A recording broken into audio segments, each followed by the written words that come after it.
Let us pray. Merciful Lord, your grace has been upon us before we were born. And surely you have known us. You have blessed us in your word. You have sung to us hymns and anthems. You have sung to us the glory of your creation. And in Christ Jesus, you sing to us the promise of hope and love and salvation.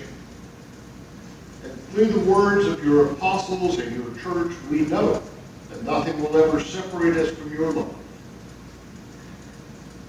Today, we gather at your word, and we gather to hear your voice spoken, not so much in words, but in spirit. Today, may the words of my mouth and the meditations of our hearts be holy in your sight, O Lord, our rock and our Redeemer. Amen.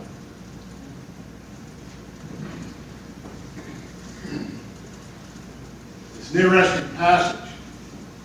Does anybody remember what the name of the demon was?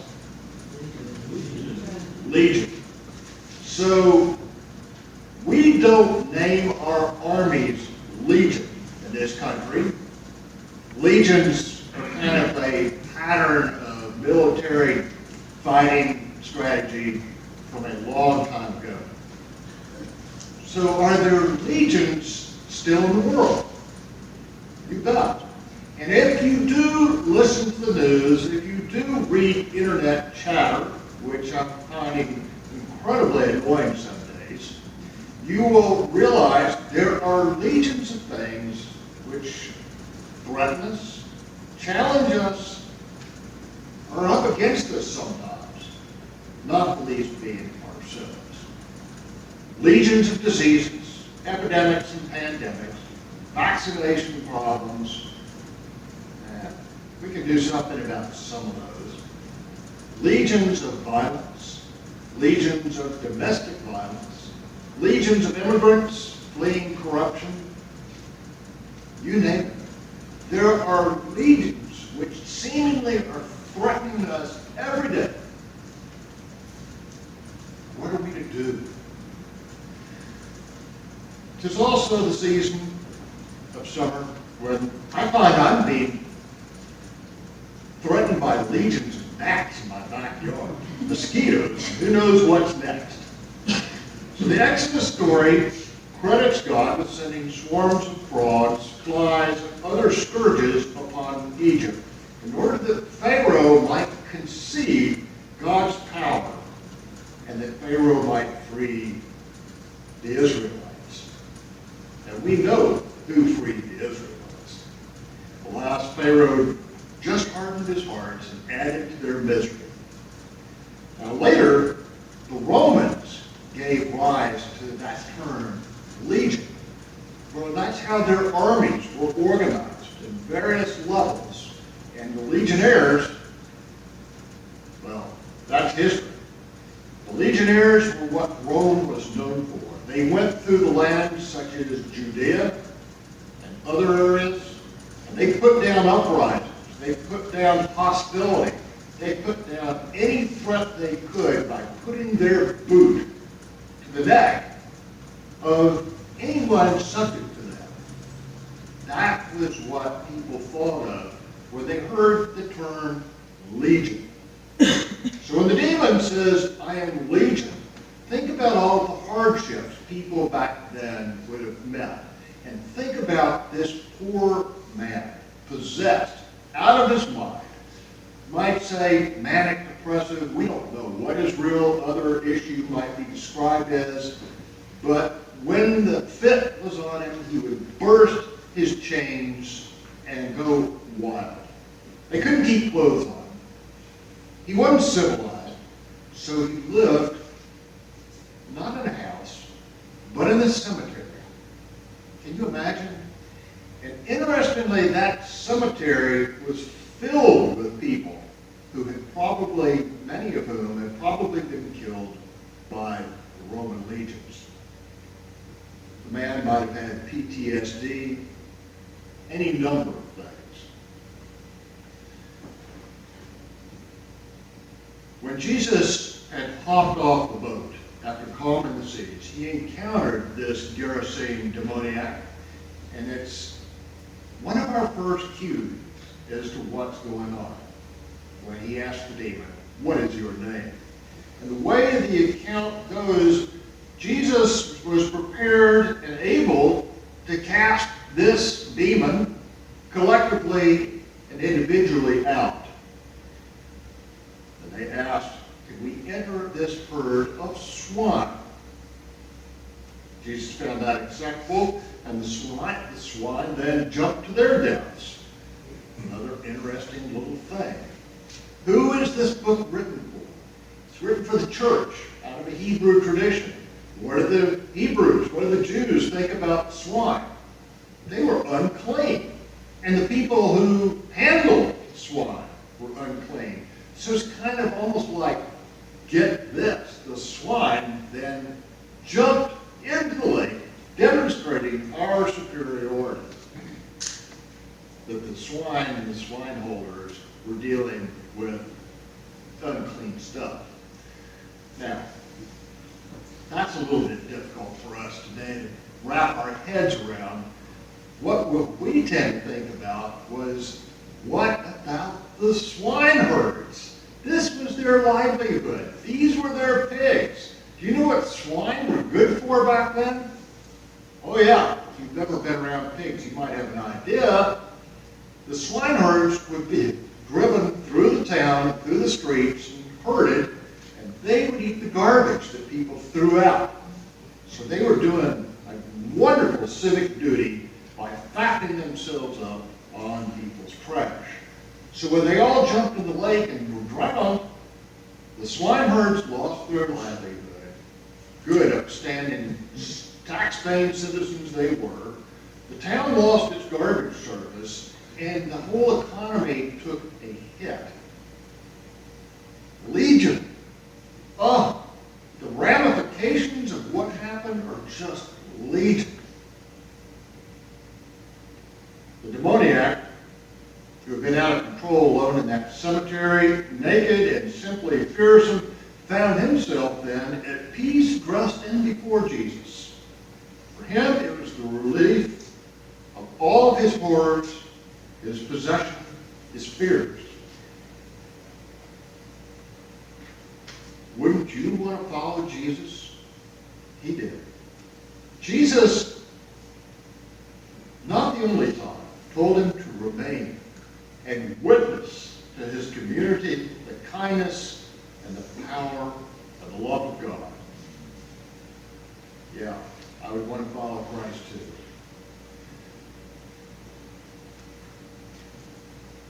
It's interesting that the cry to Jesus was that Jesus wouldn't torment him. He feared, perhaps, that Jesus might simply walk away like so many other people who had dared to chain him and then abandon him. Chain him up and leave him alone. What if Jesus were to do just that? Denying him one more last hope. Don't torment him. Just get it over with. Or help him. His community had a system. They weren't Jewish. They did not want to admit that Jesus, a Jew, might actually do the right thing where they hadn't. That he might be able to do something they couldn't. Jesus responded to a demoniac, and rather than chain or turn him away, responded with charity and love. He freed that poor man while the community had watched from afar, unable and unwilling to get further involved than by offering chains and isolation. So instead they asked Jesus to depart from them, because Jesus upset the status quo, the system. He upended the convenient economics that they had come to accept. Jesus' example demonstrated the power of deep faith in a gracious God. Now, what do you think they did? What do you think they followed? How believe they seemed rather more concerned about a flock of swine, a herd of swine, than necessarily admitting and repenting of their wrong. They had learned to endure the suffering of that man abandoned to his demons. They had learned to endure the suffering of people put in private jails, unable to pay cash bail. They had learned to endure the suffering of illegal migrants.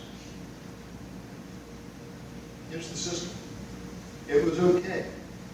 It's like in John Steinbeck's book, The Grapes of Wrath. You have to learn to be cold if you're going to operate your farms in California. You had to be cold, and you couldn't help everybody who came looking.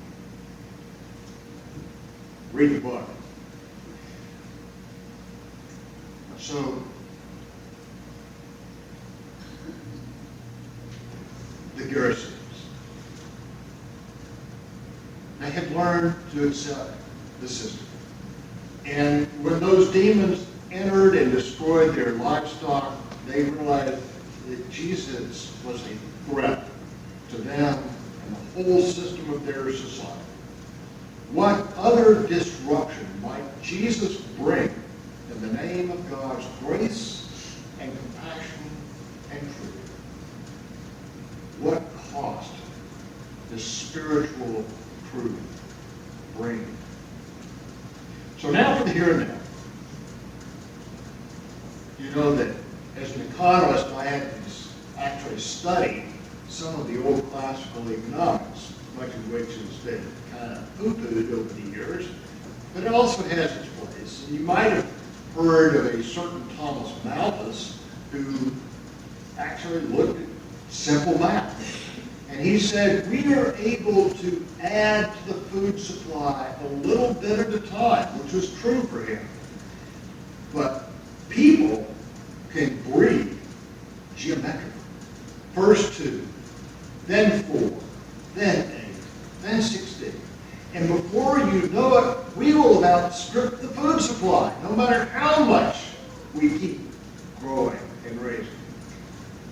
Catch with Malthus was, yeah, we figured out a way to increase the food supply much, much faster than anybody ever had. So technology came to the rescue. But the math still tells the truth when things come to an end.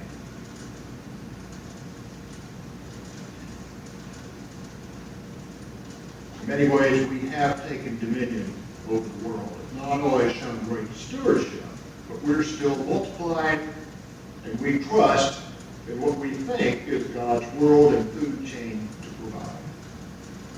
May we be blessed.